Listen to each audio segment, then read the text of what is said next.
టైంలో కూడా 2014 నుంచి ఏ రోజైతే ఆంధ్ర రాష్ట్రం విడిపోయిందో తెలంగాణతో, అయితే మనం ఇబ్బందులు పడ్డామో, ఎప్పుడైతే మనము పేద రాష్ట్రంగా మనం ఆవిర్భవించామో ఆ రోజు నుంచి కూడా ఒక పరిపాలన అనుభవం ఉన్న ముఖ్యమంత్రి కావాలి రాష్ట్రానికి. అది నారా చంద్రబాబు నాయుడు గారి వల్ల సాధ్యమవుతుంది. కాబట్టి ఆయనకి మనం సపోర్ట్ చేద్దాం. అలాగే బీజేపీ ప్రభుత్వం సెంటర్ లో మోడీ గారికి సపోర్ట్ చేస్తే అక్కడి నుంచి మనకు తగు విధంగా నిధులు తెచ్చుకోగలిగితే, అట్లాగే ఏదైతే ఆ రోజు కాంగ్రెస్ పార్టీ హామీలు ఇచ్చిందో, ఇట్లా ఈ పోలవరం ప్రాజెక్ట్ జాతీయ ప్రాజెక్టుగా అయితేనేమి, ఇట్లా రకరకాలుగా ఏదైతే ఉన్నాయో అవన్నీ కూడా మనం తెచ్చుకోవచ్చు. ఆ రకంగా మన రాష్ట్రాన్ని డెవలప్ చేసుకోవచ్చు అని ఆ రోజు పవన్ కళ్యాణ్ గారు తెలుగుదేశం పార్టీకి అట్లాగే బీజేపీ పార్టీతో కలిసి ఆ రోజు ప్రభుత్వాన్ని ఏర్పరచడంలో ఆయన మద్దతు ఇచ్చారు. సంతోషం, దానికి మా ధన్యవాదాలు. ఆ తర్వాత 5 సంవత్సరాల పరిపాలన ఎలా ఉందో మనం చూసాం. సరే, వైసీపీ నాయకులు రకరకాల మాటలు మాట్లాడతారు, కానీ ఎట్లాగో మనం ముందుకెళ్ళాం, ఏ రకంగా మనం విజయాలు సాధించాం, ఎక్కడ అభివృద్ధి చేశాం అనేదంతా కూడా మనం చూసాం. తర్వాత 2019 నుంచి 24 వరకు ఏ రకంగా ఈ రాష్ట్రానికి ద్రోహం జరిగింది, ఎట్లా ఈ రాష్ట్రంలో ఉన్న పేదలు కావచ్చు, ప్రజలు కావచ్చు, వీరు ఇబ్బంది పెట్టారు. ఏదైతే శాంతి పద్ధతుల్లో ఏదైతే ఉందో ఆ విషయంలో ఎట్లా ప్రజలు కావచ్చు, ప్రతిపక్ష నాయకులు కావచ్చు ఎలా ఇబ్బంది పెట్టారు. యాక్ట్ 13 తెచ్చి ఎట్లాగో అందరినీ హౌస్ అరెస్టులు చేసి ఎక్కడా కూడా కనీసం నిరసన తెలియజేసే కార్యక్రమాన్ని కూడా వీళ్ళు ముందుకు తీసుకోకుండా ఎంత భయోత్పాతాలు సృష్టించారో, ల్యాండ్ టైటిలింగ్ యాక్ట్ తెచ్చి ఎంత దారుణంగా ప్రజలు హింసించారో, అట్లాగే ఈ కల్తీ మద్యం కావచ్చు, రకరకాల స్కామ్స్ చేసి లక్షల కోట్లు ఎలా కొట్టేశారో మనం చూసాం.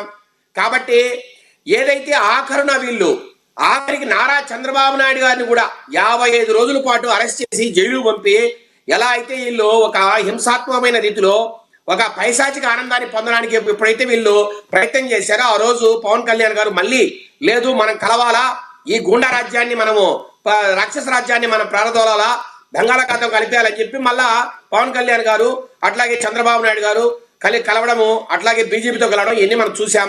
కానీ కలిసిన తర్వాత ఈరోజు ప్రభుత్వం అద్భుతంగా ముందుకు పోతోంది. మీరు చూస్తే సార్, ఇప్పుడు ఈ రోజు ఏదైతే పాడేరులో పవన్ కళ్యాణ్ గారు ఉన్నారో అది అడవి తల్లి బాట సార్. నేను అంటున్నా, ఈ స్వతంత్ర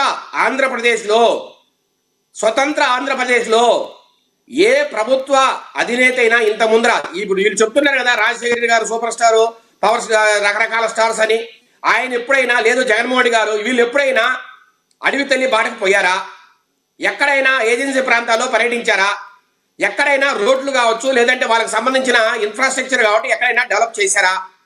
ఒకసారి మోహన్ రెడ్డి గారు కూడా ఆలోచించాలి. ఇట్లా ఈరోజు మొట్టమొదటిగా కూటమి ప్రభుత్వంలో భాగంగా ఈరోజు మా నేత పవన్ కళ్యాణ్ గారు, అంటే ఆయన జనసేన నేత కావచ్చు అండి, కానీ కూటమి ప్రభుత్వంలో భాగం మా నాయకుడు, మనందరి నాయకుడు. సో ఆయన ఈరోజు అడవి తల్లి బాట ప్రోగ్రామ్ లో భాగంగా ఈరోజు పాడేరుకి వెళ్ళడం, అక్కడ రోడ్లు ప్రారంభించడం. ఈరోజు చూడండి, కొన్ని వందల కిలోమీటర్ల రోడ్లు ఈరోజు అరకు ప్రాంతంలో కావచ్చు, అట్లాగే ఏజెన్సీ ప్రాంతాల్లో ఈరోజు రోడ్ల కనెక్టివిటీ పెరుగుతోంది. అట్లాగే వాళ్ళకి కావాల్సిన సదుపాయాలు, ఆఖరికి సార్ అక్కడున్న మహిళలకు స్లిప్పర్స్ లేకపోతే కూడా ఆయన సొంత డబ్బులు ఖర్చు పెట్టి వారికి చెప్పులు పంపించడం కూడా. అంటే ఎవరైనా చేస్తారా సార్? ఏ నాయకుడైనా చేస్తాడా? వైసీపీ నాయకులు ఎప్పుడైనా చేశారా? ఈరోజు కూటమి ప్రభుత్వంలో భాగంగా పవన్ కళ్యాణ్ గారు చేస్తున్నారు. ఆఖరి చెప్పులు కూడా పంపించే పరిస్థితి వాళ్ళకి. ఎందుకంటే అక్కడ అది ఏజెన్సీ ప్రాంతము, కొండ ప్రాంతము, అట్లాగే అక్కడ అడవి ప్రాంతం కాబట్టి చెప్పులు లేకపోతే ఇబ్బంది పడతారని చెప్పులు కూడా పంపిస్తున్నారు. ఇట్లా అడవి ప్రాంత ప్రజలకు, ఆ బిడ్డలకు ఏ కష్టం వచ్చినా నేనున్నానని చెప్పి అక్కడ ఉన్న ఒక 10-12 నియోజకవర్గ దేవుడు వ్యక్తి పవన్ కళ్యాణ్ గారు.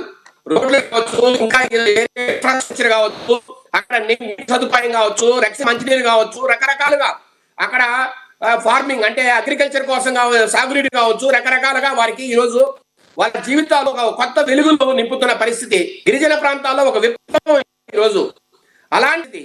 అట్లాగే పంచాయతీ రాజ్, ఎప్పుడైనా ఎక్కడైనా ఒకే రోజు 13,326 గ్రామ సభల్ని ఒకేసారి నిర్వహించడం ఈ రాష్ట్రంలో, ఈ దేశంలోనే రికార్డ్. పల్లె పండుగ పేరుతో 13,326 గ్రామ సభల్ని నిర్వహించడం అదొక రికార్డ్ సార్. అది రాష్ట్రంలో, దేశంలో రికార్డ్.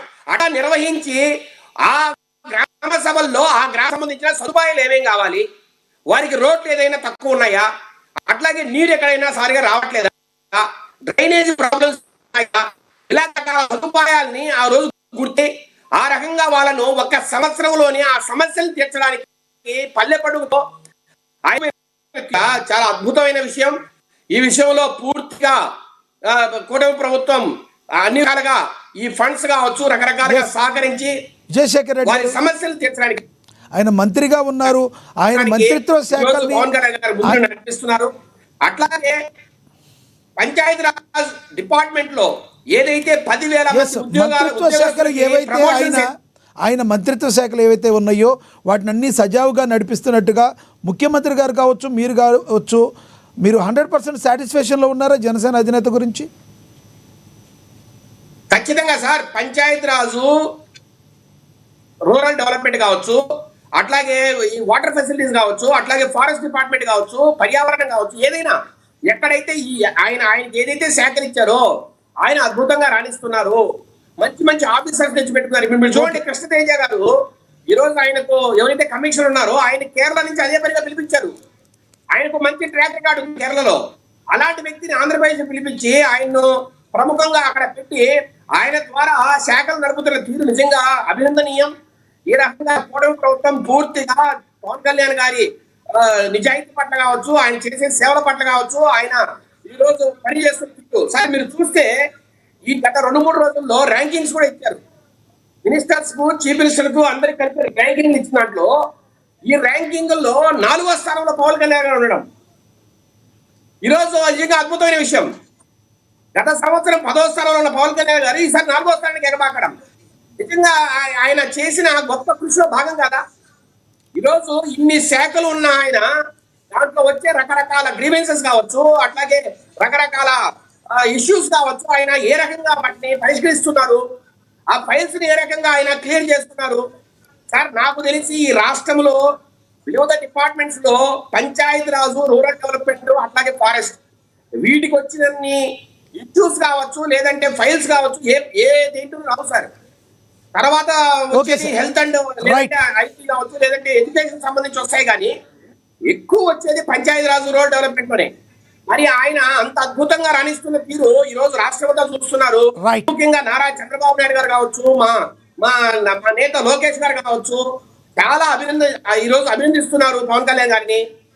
ఆయన ఇట్లాగే మరింత ముందుకెళ్లాలని, జనసేన ప్రస్థానం మరింతగా ఎదగాలని తెలుగుదేశం పార్టీ తరఫున కోరుకుంటున్నాం. రైట్ సార్, మీ అభిప్రాయాన్ని తెలియజేశారు. ఎస్, అందుబాటులో ఉండండి, కంక్లూడ్ చేద్దరు. కానీ మనం ఒకసారి తిరుత్తని వేణుగోపాల్ గారు జనసేన